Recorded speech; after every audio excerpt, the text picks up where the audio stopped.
ఏంటి మీరు అసలు talk of the town law start చేశారు, ఇప్పుడు అందరికి మీరే టాపిక్ అయిపోయింది. ఎలా ఇవ్వగలుగుతున్నారు, ఎందుకు ఇస్తున్నారు సపోజ్ మన అంటే దగ్గర ఇప్పట్లో మంచి చెడు చేస్తే క్వశ్చన్ చేయరు కానీ మంచి చేస్తే బాగా నాకు అవుతుంది. ఆల్రెడీ యూట్యూబ్ లో పేలుస్తున్నారు కదా కామెంట్స్. ఉమ్, మరి అలాగే యూట్యూబ్ లో ఇప్పుడు మనం సపోజ్ లైక్ ఒక స్టార్ తీసుకుని అతను తిట్టేవారు ఉన్నారు, పొగడేవారు ఉన్నారు. ఉమ్, మనం ఏదైనా మంచి చేయాలంటే అది ఫేస్ చేయాల్సిందే. ఉమ్, ఆల్రెడీ ఫ్రీ ప్లాట్స్ లో ఇంకేముంటుందండి cheating. Already free plots registration చేసి ఇచ్చాము. ఉమ్, మీరు డబ్బులు కడితే రిజిస్ట్రేషన్ చేస్తున్నాం 10 లక్షల ప్లాట్ టీటీసీబీ ప్లాట్స్ ఇస్తా ఉన్నాము. ఉమ్, అసలు మార్కెట్ లేదు రియల్ ఎస్టేట్. రోజు మాకు 2-3 ప్లాట్స్ బుక్ అవుతా ఉన్నాయి. ఉమ్, కొన్ని వందల మంది నాకు సైట్స్ బుకింగ్ చేస్తున్నారు. కంటిన్యూ 1000 సైట్స్ వేయాలి.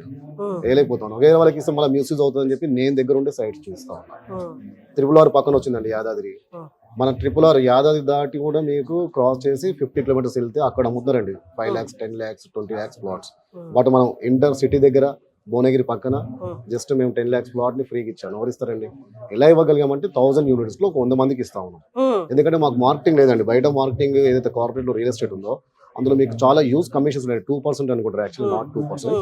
అది మనం కొన్ని చెప్పుకోలేము వీడియోలో. మీరు నా కాంటాక్ట్ అవుతే చెప్తా. మీరు బయట ఎవరైనా ఇబ్బందులు పడ్డా కాంటాక్ట్ చాలా మందికి హెల్ప్ చేస్తాను.